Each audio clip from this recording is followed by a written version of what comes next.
Haïti fait mes jambes, mais il y a plus de garder en bas. Fait mes jambes Haïti. Message à la nation haïtienne. Un conseil à tous les Haïtiens qui vivent en République dominicaine.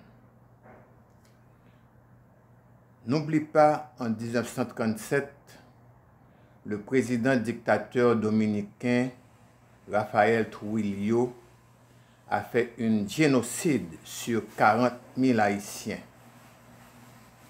Comme souvenir, et qui doit rester gravé dans notre mémoire pour l'histoire, il baptisa la rivière du massacre, qui devrait dû appeler plutôt la rivière du génocide, parce qu'il n'y avait pas eu de bataille entre deux camps. Rappelez-vous, mes chers compatriotes, les méchants restent et demeurent toujours méchants. Les traîtres restent toujours des traîtres. Nous pas doués jamais manger blier. Depuis notre indépendance en 1804 et depuis l'assassinat de notre empereur Jean-Jacques Dessalines-le-Grand, nous avons eu que des voyous à la tête du pays. Si ce n'était pas des stupides, cette frontière devrait dû fermer définitivement afin qu'on n'y ait plus de contact avec ces cannibales après cet génocide. Depuis notre victoire à Vertières, les Occidentaux travaillent tête à tête, tête collée avec la Dominicanie pour nous réduire dans cette situation de pauvreté où nous sommes. Après cet génocide en 1937, qu'est-ce que la communauté internationale avait dit? Rien. Qu'est-ce que le président haïtien d'alors, Esténio Vincent, avait dit? Rien absolument.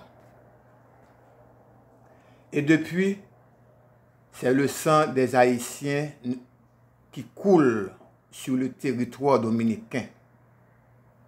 Ce pour vous prouver que nous, Haïtiens, le peuple, nous n'avons pas de personne pour nous défendre. Nous avons eu seulement que des restes avec de l'Occident à la tête du pays. Puisqu'ils ne sont que des agents occidentaux, les causes haïtiennes ne les foutent pas mal. Quand est-ce que nous aurons eu des dirigeants, des leaders, des hommes conséquents, dignes et fiers pour défendre cette patrie? Nous n'avons pas eu aussi d'amis. Nous avons eu que des exploiteurs et des traîtres. Tous nos politiciens ne sont que des conzés. Tous ceux qui avaient voulu ouvrir l'œil du peuple pour voir clair, ils les ont assassinés ou mettre une babouquette à leur bouche. Après notre indépendance, le peuple haïtien est pris au piège dans son propre chez lui, avec une classe bourgeoise occidentale et la Dominicanie d'à côté pour nous assassiner à chaque fois qu'ils veulent. Nous sommes seuls, peuple haïtien, sans dirigeants, sans leaders et sans amis. Je l'ai répété encore, peuple haïtien, d'ici et d'ailleurs, chez le voisin hypocrite, réveillons-nous pour une autre révolution. Il y a deux proverbes qui disent « Chochonnette, c'est ça lié, tonton. Si moun pas entrer dans gendarme. »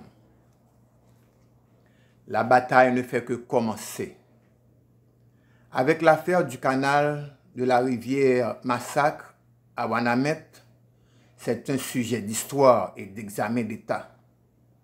Oui, la bataille pour une nouvelle révolution vient de se déclencher.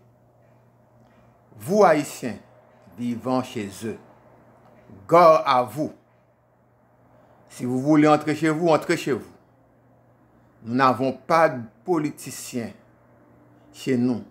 Nous avons eu que des patatistes. Le vieux proverbe dit ceci.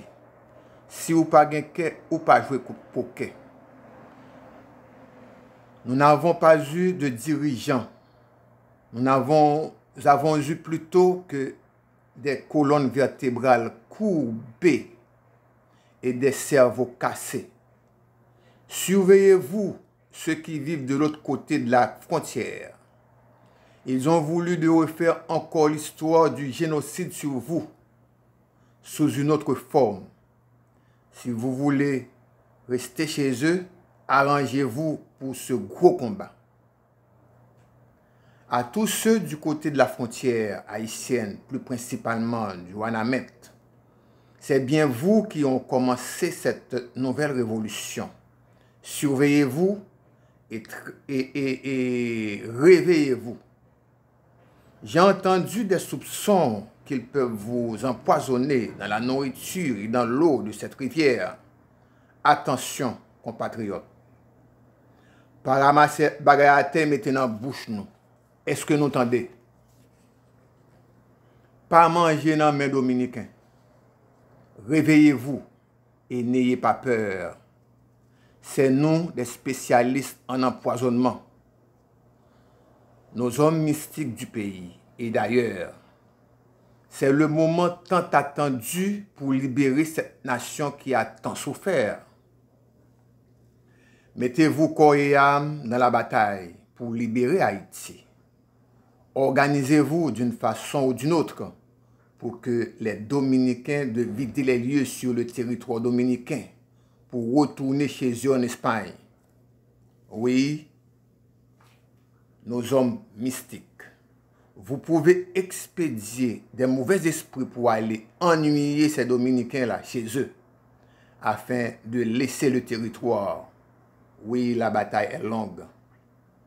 Nous sommes des enfants de Dessalines, un tacticien hors pair. Livrons-nous tous dans la bataille pour libérer Haïti, puis de récupérer ce territoire dominicain qui est le nôtre et qui représente un cancer pour nous.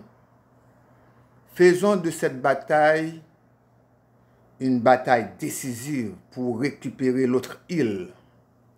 Ceux d'ici et de l'autre côté. Une bataille froide et silencieuse dans le secret le plus absolu. C'est donc la division entre nous Haïtiens. Nous sommes au combat. Nos hommes mystiques, unissez-vous pour ces deux combats. Empoisonnement et expédition mystique. Vous ne devez pas avoir le pouvoir mystique seulement pour détruire vos propres compatriotes. Multipliez donc vos pouvoirs mystiques afin que ces racistes-là nous respectent. Partout où il y a eu des Haïtiens sur ce territoire dominicain, chacun de vous, vous représentez un agent pour la seconde révolution. Marchons-nous tous avec une petite valise de poudre et d'eau magique pour poudrer et parfumer ces Dominicains-là. Un brassard rouge au poignet ou au bras droit. Un mouchoir rouge visible dans votre poche bouboune arrière. Un mouchoir rouge amarré à votre tête afin que ces racistes-là nous respectent partout dans le monde où nous vivons, bien sûr. Dans ce quoi, c'est lui qui peut sauver. Dans ce quoi, c'est lui qui force. L'heure est à une nouvelle révolution haïtienne. Jetons la hache de guerre entre nous, Haïtiens. Ayons plutôt la rage de vaincre pour que cette seconde révolution soit finalement décisive. Haïtiens, ici et ailleurs, de l'autre côté de la frontière et partout dans la diaspora, nous sommes tous au combat. Faisons-nous l'histoire encore une fois pour donner une leçon à ces racistes sous-développés. Haïti avant tout, et Haïti est aux Haïtiens. Franquette Saint-As, artiste peintre, poète et écrivain.